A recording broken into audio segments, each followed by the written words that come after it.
Of course, we heard from this morning how forced conversion is a very serious issue, as the Supreme Court has also made the same statement.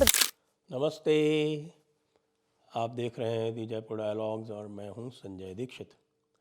आज अंततः केंद्र सरकार ने forced conversion के issue पर अपनी चुप्पी तोड़ी और जैसा कि सॉलिसिटर जनरल तुषार मेहता ने पिछली पेशी पर प्रॉमिस किया था, आज उन्होंने इसके ऊपर एफिडेविट सुप्रीम कोर्ट में दाखिल कर दिया और यह कहा कि फोर्स्ड कन्वर्शन यानी कि बलात् धर्मांतरण एक बहुत ही गंभीर समस्या है और सेंटर पूरी तरह से इसके प्रति सचेत है। Centre is Cognizant of the problem. लेकिन साथ में उन्होंने ये भी कह दिया कि ये जो है ये मैटर स्टेट लिस्ट का है और इस पर 9 प्रदेश पहले से कानून बना चुके हैं और हम इसके ऊपर अप्रोप्रिएट स्टेप्स लेंगे। मैं आपको याद दिला दूं कि यह याचिका अश्विनी उपाध्याय ने दाखिल की थी और अश्विनी उपाध्याय ने इस पर सुप्रीम कोर्ट से चाहा था कि वह केंद्र सरकार को इसके प्रति निर्देश दें, कानून बनाने के प्रति निर्देश दें और उन्होंने लॉ कमीशन को भी यह डायरेक्शंस चाहे थे कि लॉ कमीशन भी एक बिल बनाकर प्रस्तुत करे सरकार को, जिसके ऊपर सरकार अपना एक कानून लाए।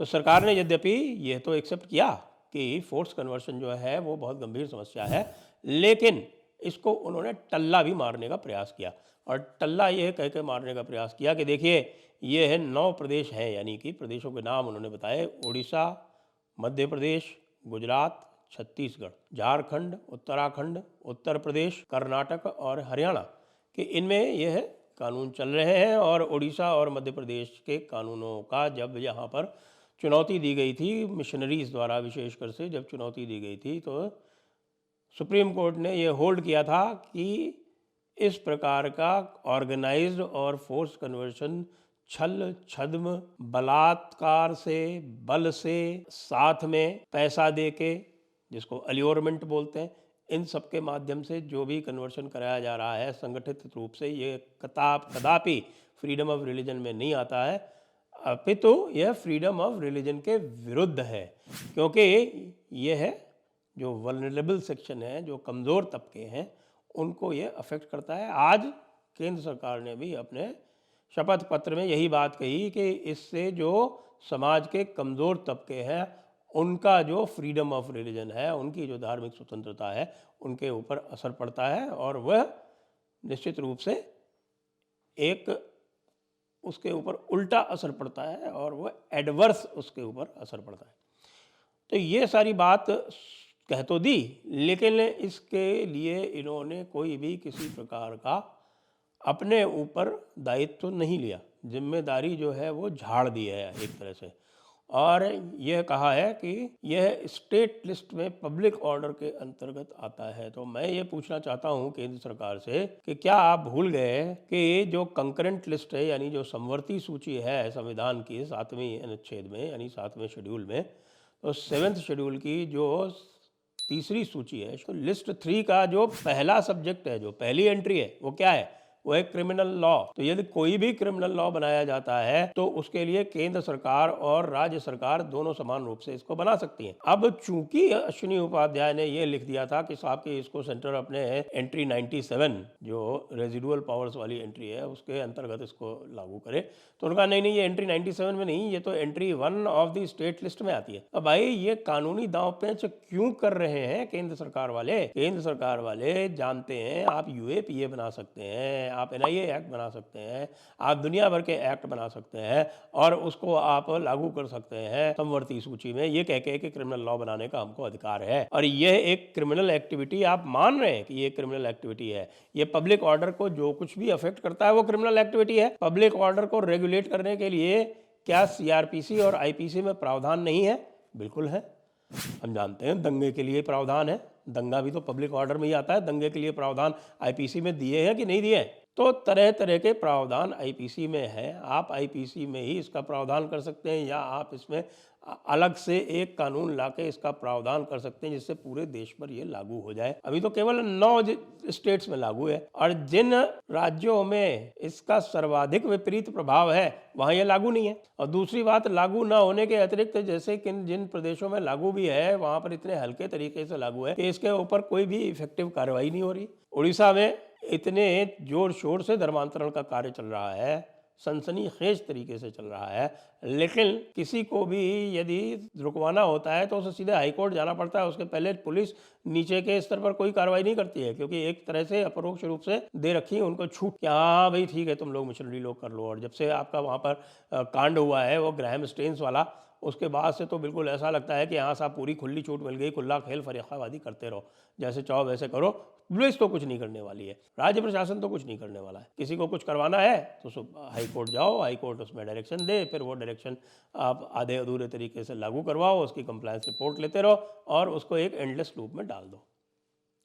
तो ये किसी भी प्रकार से उचित नहीं कहा जा सकता। तो सेंटर ने जो ये इसको स्वीकार किया है ये तो स्वागत योग्य है, निश्चित रूप से स्वागत योग्य है, हम स्वागत करेंगे इसका। लेकिन जो एक अपनी बला टालने का प्रयास किया है वह स्वागत योग्य कतई नहीं है। ये बला टालने का मार्ग जो अपनाती रही है केंद्र सरकार लगभग हर हिंदू हित के मुद्दे में, ये कतई उचित नहीं। तो केंद्र को आगे बढ़ के स्टेप लेना चाहिए और इसके ऊपर ये स्वीकारोक्ति करनी चाहिए कि हाँ वो इसके ऊपर कानून बनाएंगे।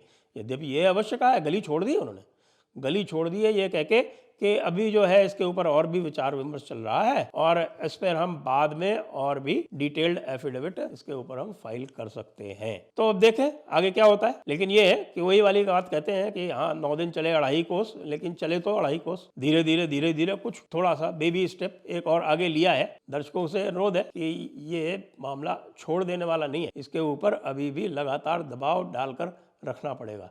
दबाव नहीं डालेंगे तो ये फिर से फ्री हो जाएंगे, फिर कहेंगे कि देखो भाई ये जो धर्मांतरण का चक्कर चल रहा है ये तो इतना गंभीर नहीं है। देखिए धर्मांतरण के बारे में ये भी कहा था सुप्रीम कोर्ट ने, एक बार फिर से याद दिला दें कि डेमोग्राफिक डिस्टर्बेंस जो है वो भारत की सुरक्षा के लिए खतरा बन सकता है।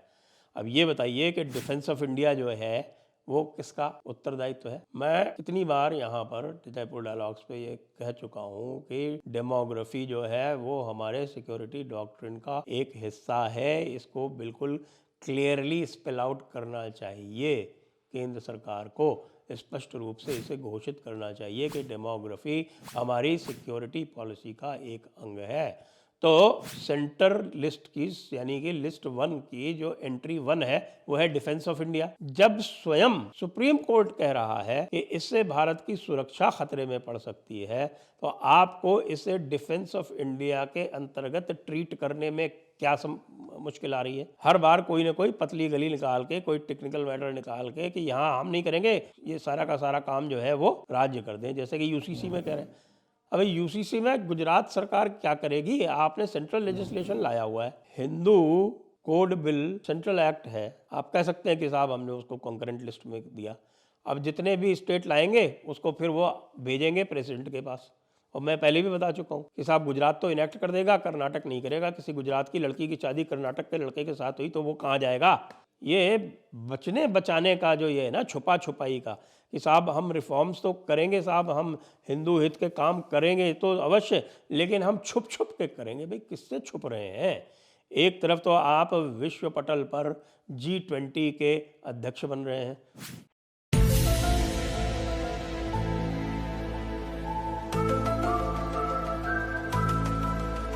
और दूसरी तरफ घर के मसलों में चाहे वो AMU का हो, चाहे वो वो commission of minority education institutions का हो, चाहे वो जामिया मिलिया का हो, चाहे वो माइनॉरिटीज़ का क्वेश्चन हो, चाहे वो प्लेसेस ऑफ वर्शिप एक्ट का क्वेश्चन हो, चाहे वो धर्मांतरण का क्वेश्चन हो, सब पे आप हाँ तो कर देते हैं कि हाँ हाँ बड़ा गंभीर प्रश्न है, लेकिन कानून हम नहीं बनाएंगे। कानून जो है वो राज्य सरकारें बनाएंगी। भैया राज्य सरकारें तो आपकी 12 प्रदेशों में ही है ना, आधा भारत अलग और आधा भारत अलग। तो फिर तो मैं कहूँगा कि राहुल गांधी जो कह रहा है भारत जोड़ो तो वो सही कह रहा है। हाँ तो भारत को भी अलग अलग विभाजित किए दे रहे। तेलंगाना में तो OIC का कानून चलेगा और बगल में महाराष्ट्र में जो है वहाँ UCC लागू हो जाएगा। ये उचित नहीं है। मैं माननीय गृह मंत्री जी से ये अनुरोध करता हूँ, ये अपेक्षा करता हूँ कि इस कानून को आप चाहे तो सेंट्रल लिस्ट में और चाहे तो कंकरेंट लिस्ट में, चाहे लिस्ट 1 में या लिस्ट 3 में, पूरे देश में आप लागू कर सकते हैं। आपने CAA भी तो किया था ना, तो CAA जैसे आपने किया था तो आप कह सकते हैं कि साहब के CAA भी जो है वो पब्लिक ऑर्डर से संबंधित मामला है, स्टेट्स करें इसको, अरे ऐसे थोड़ी होता है, पब्लिक ऑर्डर से संबंधित मामला नहीं है, ये क्रिमिनल लॉ का मामला है, ये भारत की सुरक्षा से संबंधित मामला है। सुप्रीम कोर्ट ने स्वयं ये कह दिया पिछली बार, इसलिए इसको केंद्र स्तर पर लागू किया जाए। जब आपने स्वीकार कर लिया है, जिसका हमने आपका स्वागत किया, तब आप इसे केंद्र स्तर पर ही पूरे देश में एक साथ लागू करें। आपको अग्रिम धन्यवाद गृह मंत्री जी। जय हिंद, वंदे मातरम।